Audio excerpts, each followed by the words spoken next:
ঠাকুমা ঝুলি খুলবে, মজার গল্প বলবে। ঠাকুমা ঝুলি খুলবে, মজার গল্প বলবে।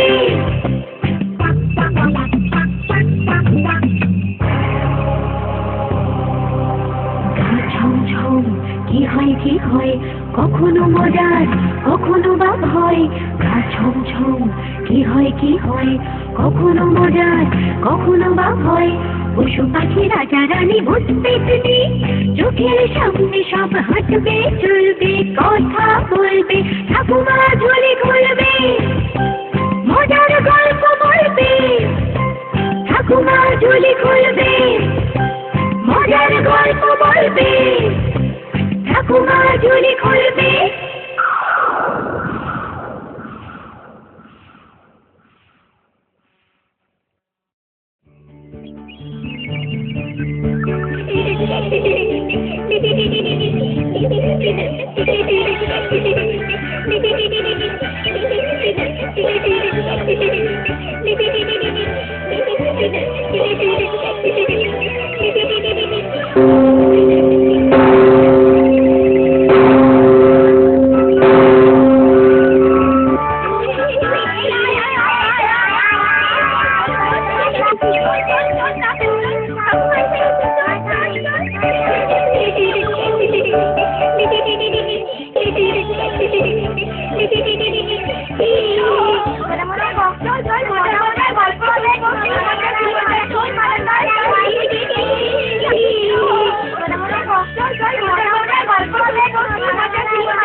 সবাই এসে গেছো? এবার তাহলে চুপ করে বসো, আমি আমার ঝুলি থেকে গল্প বার করি। শোনো, দুই দেশে দুই রাজা ছিল। দুজনেই খুব ভালো মানুষ। লোকেরা তবু তাদের তুলনা করত। এ বলতো এই রাজা বেশি ভালো, তো ও বলতো ওই রাজা বেশি ভালো। এমনকি দুই দেশের মন্ত্রীও বাদ যেত না।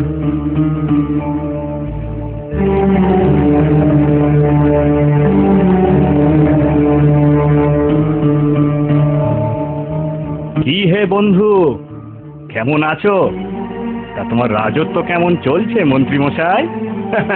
ভালোই বন্ধু কেশব। তা তুমিও তো তোমার দেশের মন্ত্রী, তোমার দেশের খবর কি? খুবই ভালো। আমাদের মহারাজের নাম দয়াময়। আচ্ছা, তা যেমন তার নাম তেমন তার কাজ। তিনি যেন সাক্ষাৎ দয়ার অবতার। আমাদের মহারাজের নামও করুণাময়, তিনিও যেন করুণার সাগর, বুঝলে?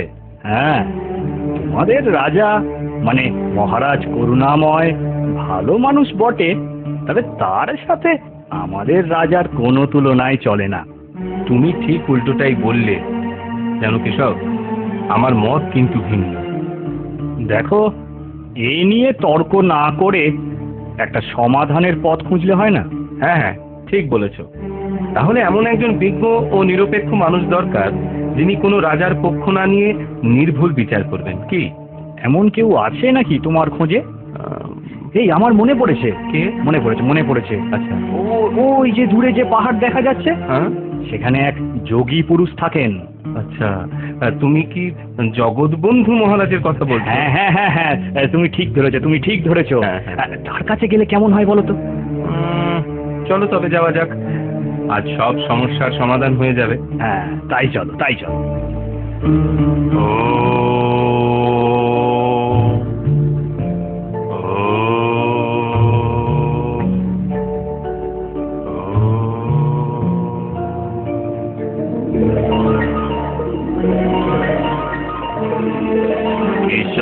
তোমরা আগে সাধু মহারাজ, একটা সমস্যায় পড়েছি আমরা। এর সমাধান যদি আপনি করে দেন। কিসের সমাধান? মানে আমরা দুজনেই দুই রাজার মন্ত্রী। মহেন্দ্র বলছে রাজা করুণাময় বেশি ভালো, আর আমি বলছি আমাদের রাজা দয়াময় তিনি বেশি ভালো। বুঝলাম, কিন্তু এভাবে তো সমাধান হবে না। তাহলে কিভাবে হবে মহারাজ? তোমরা এক কাজ করো, তোমরা একে অন্যের রাজ্যে দুদিন থেকে দেখে এসো রাজ্য পরিচালনা, শাসন ব্যবস্থা কোন রাজা কিভাবে চালাচ্ছেন। তারপর আমায় এসে সব বৃত্তান্ত বলো, আমি সব সমাধান করে দেব। হ্যাঁ হ্যাঁ হ্যাঁ, আমার মনে হয় কেশব, তুমি কি বলো? সেই ভালো। হ্যাঁ হ্যাঁ হ্যাঁ, সেটাই ভালো, সেটাই ভালো। তাহলে আমি আগে তোমার রাজ্যে যাব। নিশ্চয়ই নিশ্চয়ই বন্ধু, তোমাকে আমার রাজ্যে আমি সাদর আমন্ত্রণ জানাচ্ছি। প্রণাম সাধু মহারাজ, আজ তবে আসি। ভগবান তোমাদের মঙ্গল করুন। এসো। বলো মন্ত্রী, তোমার কি আর কি? মহারাজ, ইনি হলেন শান্তিগড়ের রাজা মহারাজ করুণাময়ের প্রধানমন্ত্রী মহেন্দ্রনাথ। প্রণাম মহারাজ। প্রণাম মন্ত্রী, আমার রাজ্যে আপনাকে স্বাগত। আমি 2 দিন আপনার রাজ্যের অতিথি হয়ে থাকতে চাই মহারাজ, আপনি যদি অনুমতি করেন তবে। আরে এ তো আমার পরম সৌভাগ্য, আপনি আমার অতিথি। নিশ্চয়। মন্ত্রীকে সব। মহারাজ, তুমি মাননীয় মন্ত্রী মহেন্দ্র সর্বদা খেয়াল রেখো, কোনো রকম অযত্ন যেন না হয়। মনে রেখো, এই দায়িত্ব কিন্তু তোমার। আমি কৃতার্থ মহারাজ। যথাজ্ঞা মহারাজ। কি মহেন্দ্র, আমাদের রাজ্য ও রাজাকে কেমন লাগলো? ভালো, খুবই ভালো, তবে সমাধান তো হলো না। আচ্ছা মহারাজ রাতে কি করেন? রাতে উনি ছদ্মবেশে রাজ্য ভ্রমণ করেন। সে তো আমাদের রাজাও করেন, প্রজাদের সুখ দুঃখের খোঁজ রাখতে উনিও একই উপায় অবলম্বন করেন। আচ্ছা বন্ধু মহেন্দ্র, আজ একটা কাজ করলে হয় না? কি কাজ বলো তো? ধরো রাতে ছদ্মবেশে মহারাজ যখন প্রাসাদ ছেড়ে বেরোবেন, আমরা যদি দুজনে ওর পিছু নিই, মানে দেখবো তিনি কি করেন। হ্যাঁ, এ অতি উত্তম প্রস্তাব, আমার কোনো অমত নেই ভাই। ব্যাস ব্যাস, তাহলে তো ওই কথাই রইল। রাত্রের আহার সেরে দুজনেই ওই প্রাসাদের বাইরে অপেক্ষা করব, কেমন? ঠিক, আমি প্রস্তুত থাকব।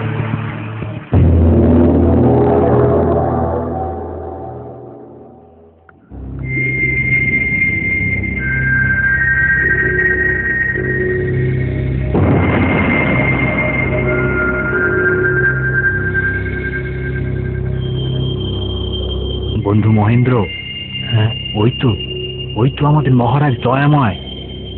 দেখো, দেখে বুঝবার উপায় নেই তুমি ওর মন্ত্রী, তাই চিনতে পারলে।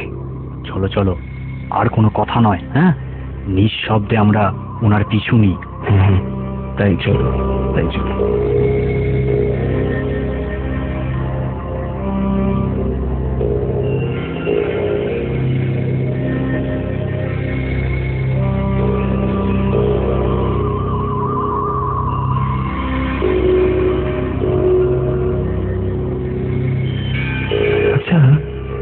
মহারাজ কোথায় চলেছেন বলতো? আমি ঠিক বুঝতে পারছি না জানো, ওইদিকে তো আমাদের দেশের সেনাদের ছাউনি। এদিকে পা তো আর চলছে না, অসম্ভব কষ্ট হচ্ছে, আর তো চলতে পারি না। একে কামানের গোলা, যুদ্ধ লাগলো নাকি? আরে না না না, আমাদের সেনারা মহড়া দিচ্ছে। ও তাই বলো, আমি তো ভয় পেয়ে গিয়েছিলাম।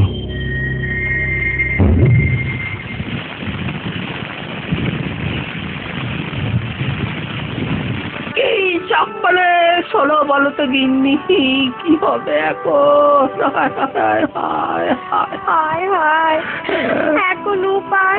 আর উপায়, দানগোলার থেকে খড় নামিয়ে যত তাড়াতাড়ি হোক গড়ছে রাতটা তো কাটাতে হবে।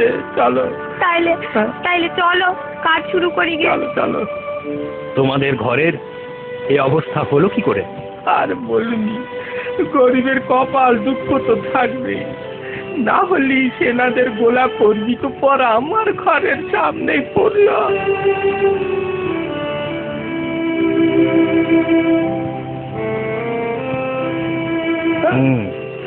সেনাদের আরো সাবধান হওয়া উচিত ছিল। সে আর কে বলছে? আচ্ছা আচ্ছা, তুমি রাজার কাছে নালিশ জানাবে না? তার তো কোনো দোষ নেই, তিনি কত দিকেই বা খেয়াল রাখবেন বলুন। ঠিক কথা। তবু তিনি তোমাদের ক্ষতিপূরণ দিতে পারেন, আবার সেনা প্রধানকে দণ্ডও দিতে পারেন। তা পারেন বটে, কিন্তু কাল সকালে রাজদরবারে যেও, মহারাজ নিশ্চয়ই এর একটা বিহিত করবেন। তা বলছো যখন যাবো খন, খারাপ বুদ্ধি তো আর দিচ্ছ নি।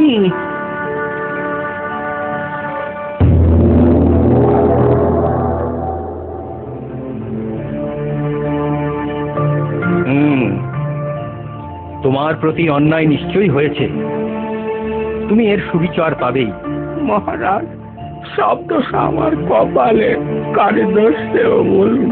থামো থামো থামো, সে বললে তো হয় না। ক্ষতিপূরণ হিসেবে কিছু অর্থ তুমি রাখো। কেঁদো না, নিজের বাসস্থান ঠিক করে নিও। এই নাও। আপনার অশেষ দয়া মহারাজ। আর সেনাপতি, ভুলের মাসুল তোমাকে গুনতেই হবে। তুমি সেনা প্রধান, তোমার মাসোহারা 4 ভাগের 1 ভাগ দণ্ড হিসেবে কেটে নিয়ে সে অর্থও আমি এই প্রজাকে দেব। আমি আমার ভুল স্বীকার করছি মহারাজ, এই দণ্ড আমি মাথা পেতে নিলাম। জয় মহারাজ দয়াময় চৌধুরীর জয়।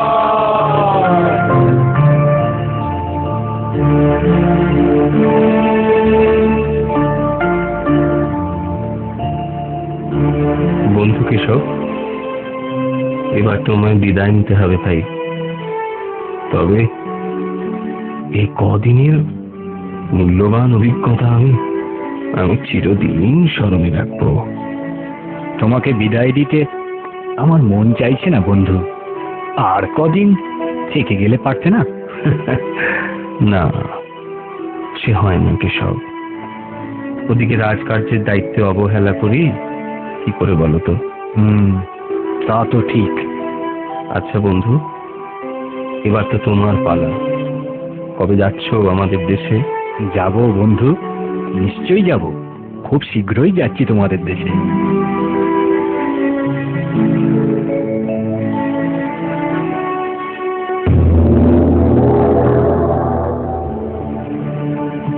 মহারাজ, ইনি হচ্ছেন নিশ্চিন্তপুরের মহামান্য রাজা দয়াময়ের মন্ত্রী কেশবচন্দ্র। প্রণাম মহারাজ। আমার রাজ্যে আপনাকে স্বাগত মন্ত্রী। বলুন, আমি আপনার জন্য কি করতে পারি? আমি 2 দিন আপনার রাজ্যে থাকতে চাই মহারাজ। আপনি যদি দয়া করে আমাকে অনুমতি দেন। এ তো আমার পরম সৌভাগ্য। সৌভাগ্য আমার সকল প্রজাদের। আপনি নিশ্চিন্তে যতদিন খুশি এই রাজ্যে থাকতে পারেন। ধন্যবাদ মহারাজ। মহারাজ, আমি তাহলে ওর দেখাশোনার সমস্ত ভার নিলাম। নিশ্চয়ই মন্ত্রী, তুমিই উপযুক্ত লোক। দেখো, মহামান্য অতিথির যেন কোনো রকম অযত্ন না হয়। যথাজ্ঞা মহারাজ। 2 দিন বেশ ভালোই কাটলো বন্ধু। তা কেমন লাগলো আমাদের মহারাজকে? ভালো, বেশ ভালো। আর আমাদের রাজ্য আর প্রজারা? খুবই ভালো। আচ্ছা বন্ধু, তুমি বলছিলে তোমাদের মহারাজও রাতে ছদ্মবেশে প্রজাদের খোঁজ রাখতে বের হন। ঠিক কথা, আমি মিথ্যে বলিনি তোমাকে বন্ধু। না, আমি সে কথা বলছি না বন্ধু। আজ রাতে ওনার পিছু নিলে হয় না? এই অভিজ্ঞতাটা বাকি থাকে কেন? উত্তম প্রস্তাব। তবে আজ পূর্ণিমার রাত, জোছনা ভালোই থাকবে, একটু সাবধানে পিছু নিতে হবে। এই যা। ও নিয়ে তুমি ভেবো না বন্ধু, আমরা আড়াল থেকে সব নজর রাখবো। ঠিক আছে, তাহলে এই কথাই রইল। আজ রাতে আহার সেরে প্রাসাদের বাইরে দুজন অপেক্ষা করব। কই মহেন্দ্র? রাত তো অনেক হলো, মহারাজ তো এখনো বেরোলেন না। অত অধৈর্য হইও না বন্ধু, আরো একটু অপেক্ষা করো।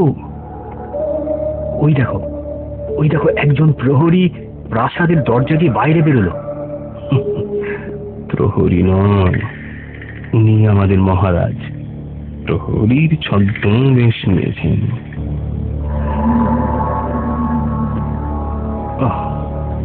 অনেক দূর তো এলাম বন্ধু, আজ কিছু ঘটবে বলে মনে হয় না। সত্যি বন্ধু, তোমার ধৈর্য খুব কম। দেখো, অপেক্ষা করো, দেখো কি হয়। আরে আরে মহারাজ পথ ছেড়ে মাঠে নামলেন কি জন্যে? চলো চলো, পিছু নিয়ে দেখি আমরা। হ্যাঁ, তাই চলো তাই চলো। চলো চলো দেখি।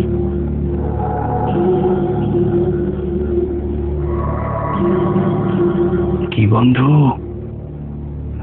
এ ধরনের দৃশ্য আগে দেখেছো কখনো? রাতের বেলায় লাঙল চষছে, তাও আবার একটি বলদ ও একটি মহিলা। তা দেখিনি বটে, তবে এই দৃশ্য দেখে তো লজ্জাই পাওয়ার কথা বন্ধু। দেখো দেখো দেখো, মহারাজ ওদের দিকেই যাচ্ছেন। দেখো এবার কি হয়। একই রকম বেয়াদবি! রাতের বেলা লাঙল চষছ, আর মহিলা কেন? আরেকটি বলদ কোথায়?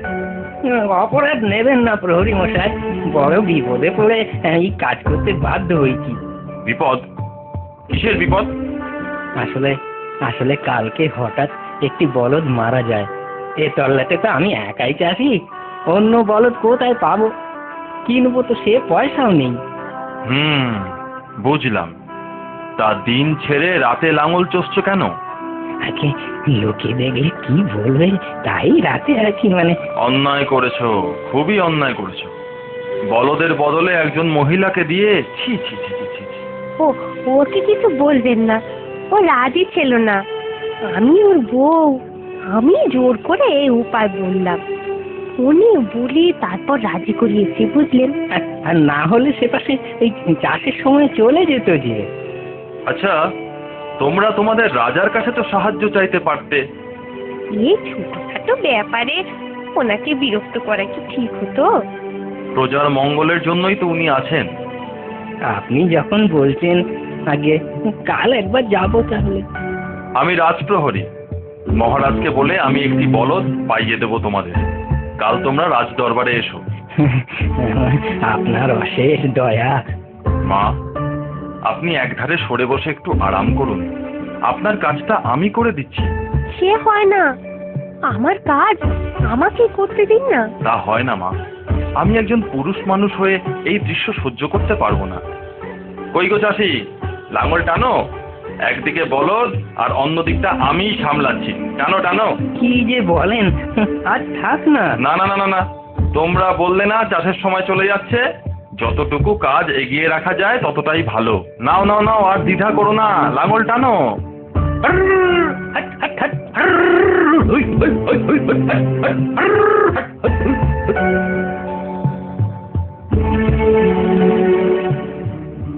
কি বন্ধু, কি সব তোমার বিচার বলো।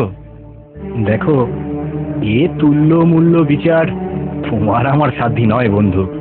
চলো চলো, সেই সাধু মহারাজের কাছে যাওয়া যাক। হ্যাঁ হ্যাঁ, সেই ভালো, চলো। সবই শুনলাম। দুই রাজাই মহান, সে বিষয়ে কোনো সন্দেহ নেই। তবে আমার বিচারে রাজা করুণাময় শ্রেষ্ঠ। শুনলে শুনলে কি সব শুনলে? আমি বলেছিলাম না। তা তো শুনলাম, কিন্তু অপরাধ নেবেন না সাধু মহারাজ, যদি একটু বুঝিয়ে বলেন। বলছি বলছি, শোনো তাহলে। রাজা দয়াময় প্রজার ঘরের ছাউনি সারানোর জন্য নিজে কিন্তু হাত লাগাননি। প্রাসাদে ডেকে তার অর্থ ভাণ্ডার থেকে অর্থ সাহায্য করেছিলেন মাত্র। কিন্তু রাজা করুণাময় পরের দিনের অপেক্ষা না করে পদমর্যাদা, মান সম্মান সব ভুলে কাঁধে কাঁধ মিলিয়েছিলেন একটি বলদের সাথে। তাই তিনি শ্রেষ্ঠ। সত্যি সত্যি, এই কথা তো আমি আগে ভেবে দেখিনি। ধন্যবাদ ধন্যবাদ সাধু মহারাজ, আপনি আমাদের জ্ঞান চক্ষু খুলে দিলেন। এরপরে রাজাদের মহত্ব নিয়ে দুই বন্ধুর আর কোনো তর্কের অবকাশ থাকে না। তাদের বন্ধুত্ব অটুট থাকে। আমার কথাটি ফুরলো, লতি গাছটি মরল। ঝুলি এবার খুলবে, শোনো শোনো ঠাকুমা গল্প বলবে। ঠাকুমা ঝুলি খুলবে, মজার গল্প বলবে। ঠাকুমা ঝুলি খুলবে, মজার গল্প বলবে।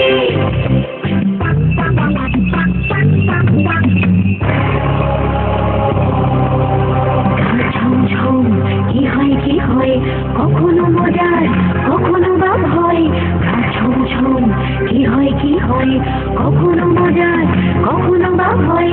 পশু পাখি রাজা রানী ভূত পেতনি চোখের সামনে সব হাসবে চলবে কথা বলবে।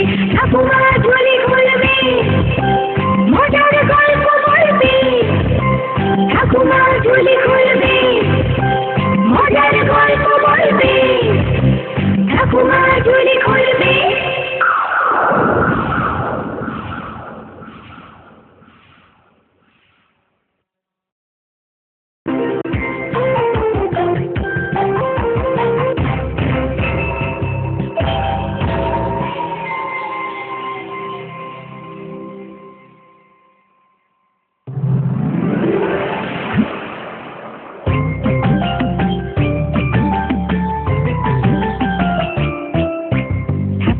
ঝুলি এবার খুলবে, শোনো শোনো ঠাকুমা গল্প বলবে।